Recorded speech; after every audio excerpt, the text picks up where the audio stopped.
नमस्कार, मैं ज्योति निषाद और आज की चर्चा एक बेहद अहम मुद्दे पर है। हरियाणा के मुख्यमंत्री नायब सिंह सैनी, जिन्होंने हाल ही में प्रदेश की कमान संभाली, भाजपा के वरिष्ठ नेता और पिछड़ा वर्ग से आने वाले सैनी को मनोहर लाल के बाद राज्य का नेतृत्व सौंपा गया। ये बदलाव ऐसे समय में हुआ जब हरियाणा चुनावी मोड़ में है और भाजपा को जमीनी स्तर पर पकड़ बनाए रखने की भी जरूरत है। नायब सैनी का दावा है कि उन्होंने सत्ता में आने के बाद पारदर्शिता, विकास और जन कल्याण को सर्वोच्च प्राथमिकता दी है, चाहे वो किसानों को फसल मुआवजा हो या फिर युवाओं के लिए रोजगार मेले हो या फिर गांवों में डिजिटल सेवाओं की पहुंच हो। लेकिन विपक्ष लगातार आरोप लगा रहा है कि ये सिर्फ चुनावी लॉलीपॉप है, न रोजगार मिला, न भ्रष्टाचार पर लगाम और न ही किसानों की समस्याओं का समाधान हो पाया। तो आज की इस चर्चा में हम बात करेंगे कि क्या उनके नेतृत्व में हरियाणा में सच में विकास हो रहा है, क्या युवाओं को रोजगार मिल रहा है, क्या किसानों को राहत मिली, क्या महिलाएं सुरक्षित महसूस कर रही हैं। आखिर नायब सिंह सैनी की सरकार ने अब तक क्या क्या किया और क्या ये वादे जमीनी स्तर पर हो रहे हैं या नहीं।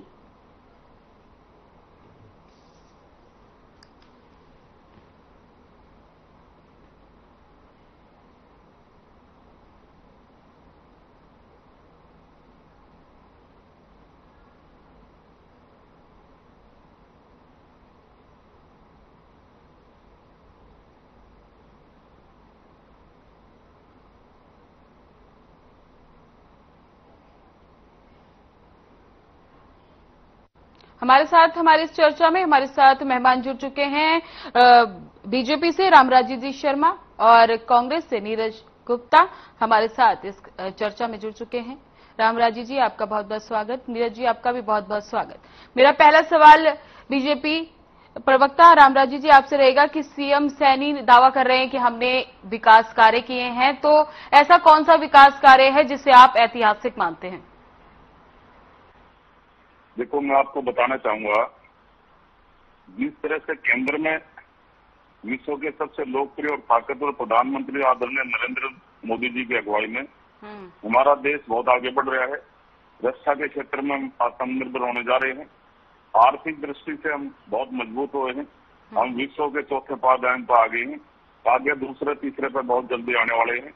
एक भव्य ऐतिहासिक राम मंदिर का निर्माण अयोध्या धाम में हुआ है, जो कि कांग्रेस पार्टी ने माननीय सुप्रीम कोर्ट में इसका विरोध किया था और धारा 370 और 35 से जम्मू कश्मीर से हटाई गई है। और वक्फ बोर्ड संशोधन बिल जो कानून बन गया है, ये भी बड़ा ऐतिहासिक फैसला है।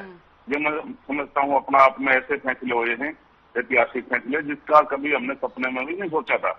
ऐसे ही हरियाणा में भी जन जन के चेते युवाओं के हृदय सम्राट, बहुत ही मिलनसार, 24 घंटे जनता की सेवा में समर्पित रहने वाले छत्ती बरादरी के मसीहा डॉक्टर नायब सिंह सैनी जी की अगुवाई में हमारा प्रदेश भी बहुत आगे बढ़ रहा है। इंडस्ट्रियल ग्रोथ हुई है। 70 साल तक हमारे बुजुर्गों का, जो 70 साल के हो गए हैं, उनका इलाज फ्री हो गया है और बिना खर्ची बिना पर्ची के, जिसकी 3 पीढ़ी खाली चली गई थी, कोई चपड़ासी नहीं लगा था। आज किसान का बेटा, मजदूर का बेटा, गरीब का बेटा, जिसके पास में जींद रोहतक तक का भाड़ा भी नहीं है, आज वो मेरिट के आधार पर बिना खर्ची बिना पर्ची के क्लास 1 अफसर लग रहा है। ये अपना आप में गौरव की बात है। ये हमारी सरकार लगा रही है, डॉक्टर नायब सिंह सैनी की सरकार लगा रही है। और इंडस्ट्रियल ग्रोथ आपने पता है, प्रति व्यक्ति आय बढ़ी है, उससे हमारे युवाओं का रोजगार बढ़ा है। और भी इंडस्ट्रियल हब बनने जा रहे हैं, जैसे 10 IMT अभी बनने जा रही हैं, उसमें एक हमारा जुलाना भी शामिल है। और मैं जुलाने के बारे में बता दूं, दिल्ली की मुख्यमंत्री आदरणीय बहन रेखा गुप्ता जी का जन्म नंदगढ़ गांव हमारे जुलाना में है। यहाँ उनका जन्म हुआ था और 19 तारीख को उनका जन्मदिन है। माननीय मुख्यमंत्री जी आएंगे और हमारे क्षेत्र को सौगात देंगे और 19 तारीख को एक विकास रैली के नाम से हमने उसका नाम दिया है। और जुलाने हल्के की जनता, छत्ती बरादरी की जनता, जिसमें सारी खाप भी शामिल हैं, सारे गांव शामिल हैं, माननीय मुख्यमंत्री जी का, दोनों मुख्यमंत्री डॉक्टर नायब सिंह सैनी और हमारी बहन रेखा गुप्ता जी का बेसब्री से इंतजार कर रहे हैं और एक बहुत बड़ा जनसैलाब उमड़ेगा और दिवाली जैसे मनाई जाती है, दिवाली की तरह उनका जन्मदिन मनाया जाएगा। इन दोनों हमारे मुख्यमंत्रियों का स्वागत किया जाएगा। छत्ती बिरादरी इसके लिए जी जान से जुटी हुई है। मैं भी जुलाना में हूं और जैसे बुनियादी ढांचा जो मजबूत हुआ है माननीय हमारे मुख्यमंत्री जी की अगुवाई में, चारों तरफ से रोडों का जाल बच गया है, आपने पता है। और जिस तरह से आप पहले चंडीगढ़ जाते थे, पहले कितना टाइम 6 घंटे लगते थे, अब हमारे जुलाना से 2-2.5 घंटे में चंडीगढ़ आसानी से पहुंचा जा सकता है। उससे क्या है, हमारे जो तीर्थ स्थान हैं उनको भी जोड़ा गया है। माननीय माता वैष्णो देवी के दर्शन करने हैं, सीधा रोड जम्मू कटरा के लिए भी निकल गया है। अनेकों ऐसे काम हुए हैं, जैसे बुनियादी ढांचे में हॉस्पिटल हैं, हमारी यूनिवर्सिटीज हैं, हमारे मेडिकल कॉलेज हैं, अनेकों ऐसे विकास कार्य हुए हैं। और सबसे बड़ी बात क्या है, हमारी सरकार कोई भेदभाव नहीं बरतती। जहां भी किसी भी पार्टी का एमएलए हो, समान विकास कार्य पूरे प्रदेश में हो रहे हैं। हरियाणा एक, हरियाणवी एक, सबका साथ, सबका विकास, सबका विश्वास, इस पैटर्न पर हमारी सरकार काम कर रही है, सबको साथ लेकर चल रही है। और किसानों के लिए माननीय मुख्यमंत्री जी ने बहुत ही कार्य किए हैं। पहले जब बारिश लेट हुई थी पिछली बार, तो उन्होंने बोनस के रूप में 2,000 रुपये प्रति एकड़ देने का काम किया था, मुआवजा दिया है। और किसान इनके टाइम में किसानों को कांग्रेस के टाइम में 1-1, 2-2 रुपए के चेक मुआवजे के रूप में आते थे। और ये किसान को क्या करते थे कांग्रेस वाले, किसान को डराया धमका, सेक्शन 4 का नोटिस दिया, उसको डराया धमका, सस्ते भाव में जमीन हड़प ली, महंगे भाव में बिल्डरों को बेच दी। आज किसान हमारा खुश है, सभी फसलें एमएसपी पर खरीदी जा रही हैं। और माननीय मुख्यमंत्री जी खुद किसान के लड़के हैं, उन्होंने किसानी भी करी है। किसानों की पीड़ा वो बेहतर समझ सकता है, जो किसान का बेटा हो या जिसने किसानी करी हो। माननीय मुख्यमंत्री जी ने कस्सी लेकर खेत में पानी भी लाया है, धान भी लगाए हैं, गेहूं भी काटे हैं। तो इन्होंने किसान के रूप में काम किया है। ये इनसे बेहतर किसान की पीड़ा कौन समझ सकता है। और मैं आपको बताऊं, ये छत्ती बिरादरी की सरकार है, ये मातृशक्ति की सरकार है, ये युवाओं की सरकार है, ये किसानों की सरकार है, ये दबे कुचलों की सरकार है, ये समाज के शोषित वर्ग की सरकार है, ये डीएससी समाज की सरकार है, ये सभी समाजों की सरकार है, छत्ती बिरादरी की सरकार है। क्योंकि मुख्यमंत्री जी छत्ती बिरादरी के प्रति 24 घंटे समर्पित रहते हैं। और जिस तरह से प्यार, दुलार, आशीर्वाद जनता जनार्दन का मिल रहा है, तीसरी बार केंद्र में हमारी सरकार आई, दूसरी बार प्रदेश में हमारी सरकार आई, और माननीय मुख्यमंत्री जी की अध्यक्षता में हमने चुनाव लड़ा और स्पष्ट बहुमत आया। और दूसरी बार डॉक्टर नायब सिंह सैनी जी हमारे मुख्यमंत्री बने। ये जनता के आशीर्वाद से संभव हुआ। छोटी सरकार भी हमारी बनी क्योंकि जनता में हमारी पकड़ मजबूत है, हमने काम अच्छे किए तो छोटी सरकार हमारी बनी। ऐसे ही हम जनता की सेवा करते रहेंगे, जनता हमारे को आशीर्वाद देती रहेगी। आने वाले 30-40 साल तक हमारी सरकार ऐसे ही चलती रहेगी। जी रामराजी जी, आप बने रहे। नीरज जी, आपसे मेरा सवाल है कि जैसे कि रामराजी जी कह रहे हैं कि बिना खर्ची, बिना पर्ची के बीजेपी में नौकरियां दी जा रही हैं, बेरोजगारी कम हो रही है, तो क्या ये आंकड़े सिर्फ कागजों तक सीमित हैं या सही में रोजगार दिए गए हैं बीजेपी सरकार? देखो, मैं आपको बताना चाहूंगा। नीरज जी से मेरा सवाल है ये, रामराजी जी आपसे नहीं, नीरज जी से मेरा सवाल है।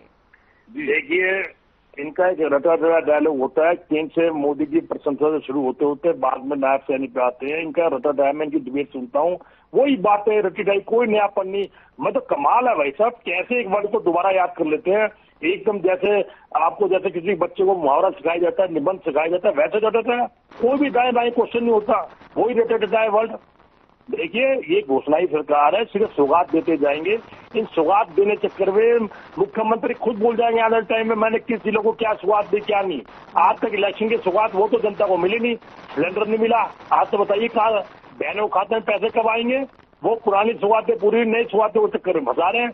और काम भ्रष्टाचार का इतना बुरा हाल है, प्रॉपर्टी आईडी हो चाहे कहीं हो, इतना भ्रष्टाचार का बुरा हाल है। ये सिर्फ बिना खर्ची पर्ची की बात करते हैं। मैं इनसे एक बात कहना चाहूंगा भाइयों, 10 साल आपकी सरकार थी, हरियाणा में भी और केंद्र में भी। अगर खर्ची पर्ची वाली कोई मैटर था, ये सीधा आपने एक मुहावरा चला दिया कांग्रेस पार्टी के ऊपर। अरे अरेस्ट करो ना, किसने रोका है भाई? अगर आप पे कोई खर्ची पर्ची की शिकायत है, कोई किसी अधिकारी ने भ्रष्टाचार किया, किसी कांग्रेस के नेता ने भ्रष्टाचार किया, पकड़िए। कौन मना कर रहा है आपको भाई? ये खर्ची पर्ची बड़े दिस नॉनसेंस खर्ची पर्ची। मैं आपको कहूंगा सब भ्रष्टाचारी और मान जाओ क्या जब तक मेरे प्रूव नहीं होगा। दीजिए प्रूव, अभी भी आपकी सरकार है, लगाइए कोई खर्ची पर्ची का मामला, अंदर कीजिए, भीतर कीजिए। हम कांग्रेस पार्टी साथ है, किसी भ्रष्टाचारी को बख्शा नहीं पाएगा। जीरो टॉलरेंस पॉलिसी है। क्यों नहीं लाते? सिर्फ यहाँ डायलॉग बागी करके खर्ची पर्ची। अरे पूरे हरियाणा प्रदेश का नाश कर दिया आप लोगों ने। क्राइम का इतना भट्टा बैठ गया। मैं फरियाद जिले से आता हूँ। आप कब बेटा आए दिन कोई यहाँ कोई ऐसी घटना ना होती हो, आप यहाँ बैठे बैठे आंकड़ों सत्य कर रहे हैं। आपने क्या कर दिया? कच्चे कर्मचारी को निकालने का काम किया। आपने कहा उनको पक्के करेंगे, आज तक पक्का किया आपने? जहां मौका मिलता है आप उसे निकाल देते हो। क्या आपने क्या किया बताइए? आज तक आप ये नहीं कर पाए। बिजली का सरचार्ज आपने बढ़ा दिया, हर चीज में महंगाई बढ़ा दी, डिस्ट्रिक्ट सर्कल कलेक्टर रेट बढ़ा दिया। बताइए आपने क्या निभान दिया? एक सिलेंडर देना था वो नहीं दे पाया। एक 2000 का एक दो बहनों खाते में थे, वो पैसे आप तक नहीं दे पाए। मैं पूछ रहा हूँ पुरानी सोच हो क्या हुआ? और आप जब कह रहे हैं कौन सा कॉलेज बनाए भाई बताना आप मुझे, कौन सा हॉस्पिटल बनाइए?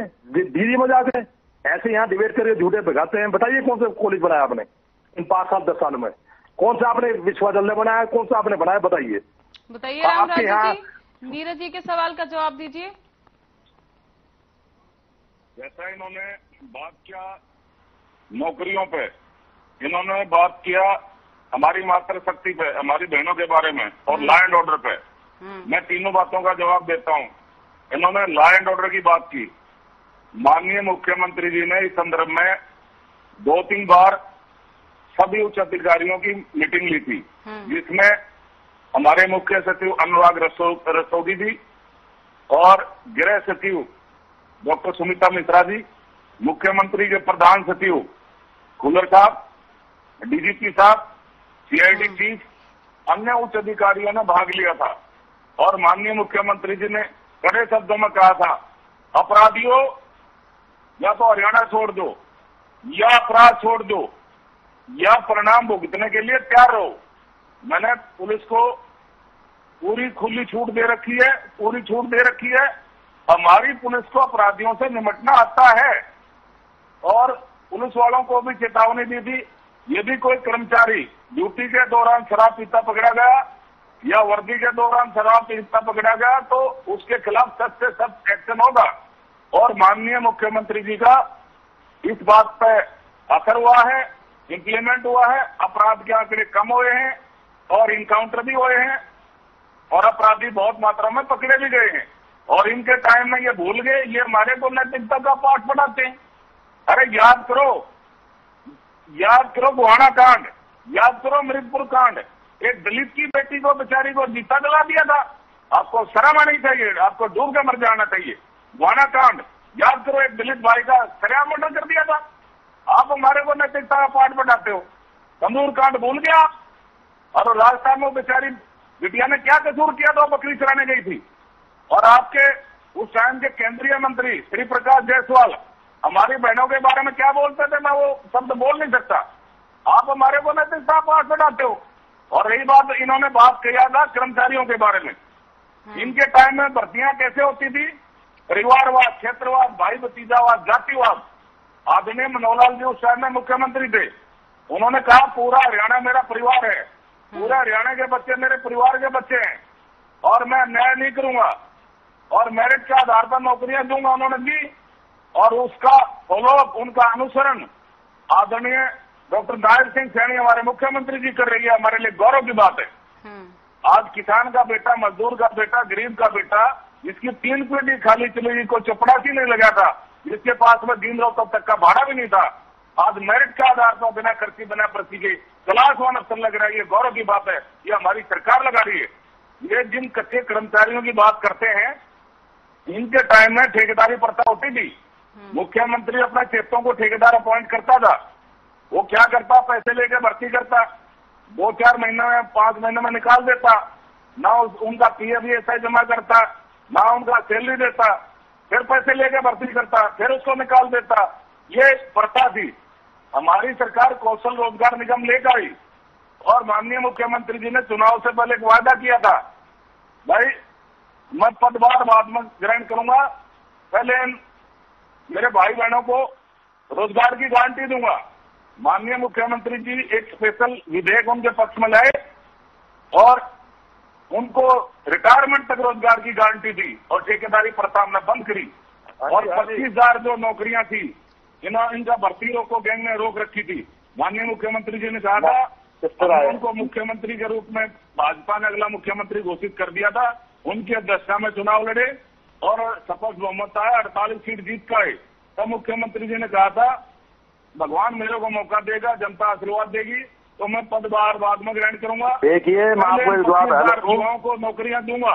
मैडम चुप कराइए जी रामराजी जी बने रहे आपके पास आते हैं हम। नीरज जी, जैसे कि रामराजी जी आरोप लगा रहे हैं कि कांग्रेस में परिवारवाद के चलते नौकरियां दी जाती थी और रिश्वत लेकर दी जाती थी नौकरियां। देखिए कांग्रेस तो सब कुछ है, कांग्रेस तो सबसे बुरी पार्टी है। इनके अम्मा दादा लाए थे इलाज कराने के लिए, हॉस्पिटल भी इनके अम्मा दादा ने बनाया था, सड़क भी इनके अम्मा दादा ने बनाए थे। आज तक तो हरियाणा में 10 साल पहले कच्ची सड़क पे घूमते थे है जी, और वहां गुल्ली डंडा खेलते थे। इन पर भाई कांग्रेस ने तो कुछ किया ही नहीं। अपना आप ही कॉलेज बन गए, अपना आप ही स्कूल बन गए। ये जो बच्चे बने एसपीएस बने, आईपीएस बने, हरियाणा से गए वो अपराधी बन गए बिना एजुकेशन के, क्योंकि कांग्रेस ने कुछ किया नहीं, सब कुछ इन्होंने किया। और देखिए पहले भी हिस्ट्री का केस है, इनको शर्म आनी चाहिए कितना झूठ बोलते हैं। हिंदुस्तान का पहला ऐसा हरियाणा राज्य है जहां गैंगस्टर के कारण ठेके नहीं छूटे। आज तक जगाजी का ठेका नहीं छूटा। इन भाई को बता दो फरियाद के साथ ठेके पेंडिंग है। अरे सुना, झूठ मत बोल। अरे आप मैं बता रहा हूँ, अपनी बारी का इंतजार करिए। सुना हाँ सुन तो लो, ऑन रिकॉर्ड बात है। मैं नहीं कहता कि आप छूटे हो, पेपर में आया, टीवी पे आया कि हरियाणा गैंगस्टर का पहला ऐसा राज्य है पूरे देश में जहां गैंगस्टरों के डर से हरियाणा की ठेकों पे बोली लगा रहे। नहीं आया। जगाधरी के 75 ठेके पेंडिंग है। बताइए रामराज जी, 75 ठेके छूट गए। फरियाद के 4 पेंडिंग है, अलग अलग सब पेंडिंग है। बताइए कौन से छूट गए, बताइए कौन छूट गए। क्यों ये बात सच नहीं थी? गैंगस्टरों के बोली में कोई नहीं आया। दो बार ई टेंडरिंग हुई, सब चले गए। दो बार क्यों? 2 बार बोली लगी है, कौन किसने उठाए बोली? बताइए आप। कोई देखिए ये झूठ बोलने का काम मत अपनी बारी का इंतजार करिए, आपके पास भी आएंगे हम। और ये देखिए कितनी मैंने इनको चुप कर, कितनी इलॉजिकल बात करते हैं कि एक तरफ तो कहते हैं नौकरियां मेरिट पे दी जाती हैं। अरे भैया अगर तुम्हें लगता है कांग्रेस सरकार में सरकार आपकी है, बिना मेरिट के नौकरी दी गई या परिवारवाद हुआ, किसी को पैसे लेके खर्ची पर्ची जो इल्जाम लगाते हैं, तो आप कार्रवाई कीजिए। सारा डाटा आपके पास है। एक तो बताइए बिना खर्ची पर्ची के। अरे भाई करो ना, निकालो। अरे कौन सी कार्रवाई करी? फिर जब कार्रवाई कर दी तो भैया कार्रवाई कर दी बिना खर्ची पर्ची का मतलब कह रही है। आप देखिए जिसको भी नौकरी दी गई, जिसको भी देखिए किसी भी, मैडम इनको चुप कराइए। देखिए मैडम इनको चुप कराइए। बारी का इंतजार करिए, आपके पास भी आएंगे हम अभी। मैं मुक्त हरियाणा, भ्रष्टाचार मुक्त हरियाणा, नशा मुक्त हरियाणा। बोलिए नीरज जी, आप बोलिए। देखिए ये जुलाना से आते हैं, मैं इनसे बात कर जाऊंगा।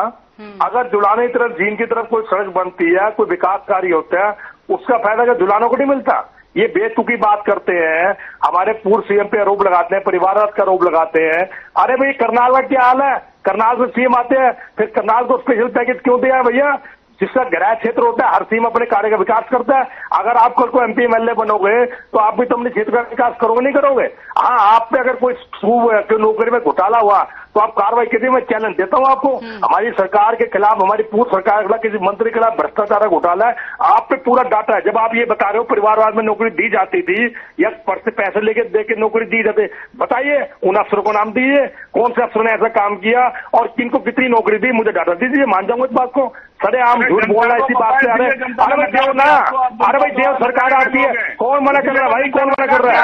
आप दीजिए ना। आपके पास भी आएंगे हम। भाई कितने आदमी निकाल दिए बताइए ना मुझे, कितने आदमी निकाल दिया? बताइए मुझे कितने आदमी निकाला आपने? कौन सी कार्रवाई करी? कौन सा एक्शन मिला? बताइए कितने आदमी को निकाला, कितने कर्मचारी को निकाला? या उनके घोटाले पाए गए? आपने कहा बिना खर्ची पर्ची की नौकरी मिली, तो बताइए कैसे क्या? अरे उन्होंने कोरम पूरा किया हुआ, मेरिट पूरी की हुई, सरकार के जो नॉर्म्स पूरा किया हुआ, तभी तो नौकरी मिली है। अगर आप उसको उसमें नौकरी में झोल मानते हैं कि बिना उसके नौकरी निकाल दीजिए आप। अरे निकाल दीजिए ना।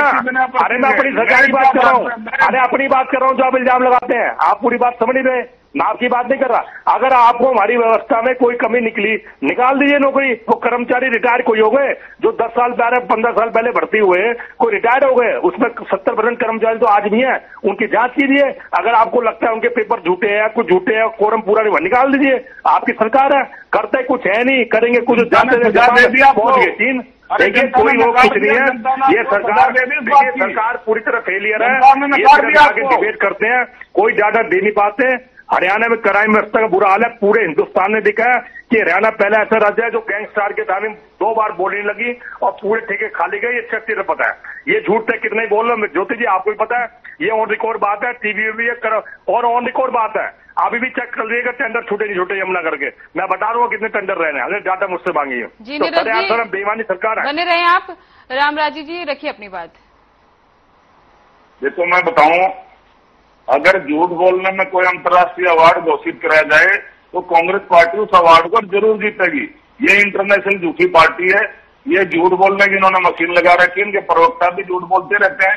अब ये बताओ, ये खुद अपने आत्मा पर हाथ रख के बता दे, ये दक्षिण हरियाणा में रहता है, फरीदाबाद में रहता है, इनके टाइम में भर्तियां कैसे होती थी, ये आत्मा की आवाज से बता दे, और कितने बच्चे लगे थे और अब कितने लगे हैं। इसी बात की तो सजा दी है प्रदेश की जनता ने, इसी बात की इनको सजा दी है, और ये कांग्रेस पार्टी तो नकार दी, ये जनता द्वारा नकारे गए लोग हैं। और हमारे को मेरिट के आधार पर हमने नौकरियां दी, जनता ने हमारे को पसंद किया, युवाओं ने पसंद किया, आज युवा शक्ति हमारे साथ है। ये महिलाओं की बात कर रहे थे, मातृ शक्ति की 33% आरक्षण हमारी सरकार ने दिया हमारी बहनों को, और मुस्लिम बहनों के लिए 3 तलाक बड़ा कष्टदायक था, 3 तलाक खत्म किया, और आज मातृ शक्ति का आशीर्वाद हमारे साथ है। इन्होंने क्यों नहीं दिया भाई, किसे रोका था? इनके टाइम में ये क्या था, ये इस्लामीकरण कर रहे थे, इस्लामीकरण हमारे देश का, और जनता ने नकार दिया इनको। जिस तरह से इनके टाइम में काम हुए, आप ये बताओ, रोहतक से लाखन माजरा से आगे जींद शुरू हो जाता है, वहां तक तो रोड बन गया, आगे गांव आता है पौड़ी, वहां इन्होंने गड्ढे खोद दिए। क्यों भाई, आगे पाकिस्तान शुरू हो जाता है क्या?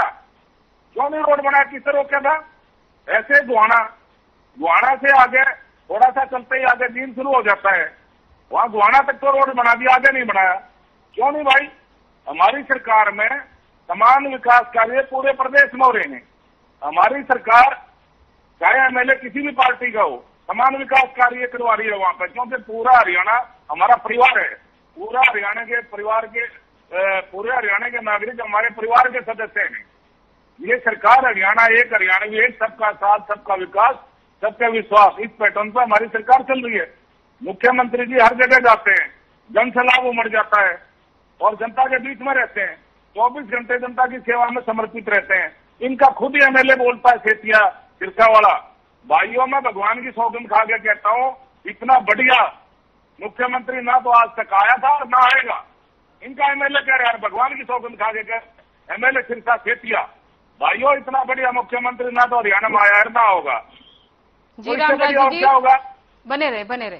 नीरज गुप्ता, जैसे कि रामराजी जी आरोप लगा रहे हैं कि अभी तो वैसे भी अभी सैनी सरकार आई ही है, कुछ महीने ही हुए हैं सैनी सरकार को बने हुए, और आप उनकी आलोचना कर रहे हैं। मैडम अभी तो 1-2 महीने में पूरी वर्षी बनाने वाले हैं, 1 साल हो जाएगा इनको, 2 महीने में 2-3 महीने में।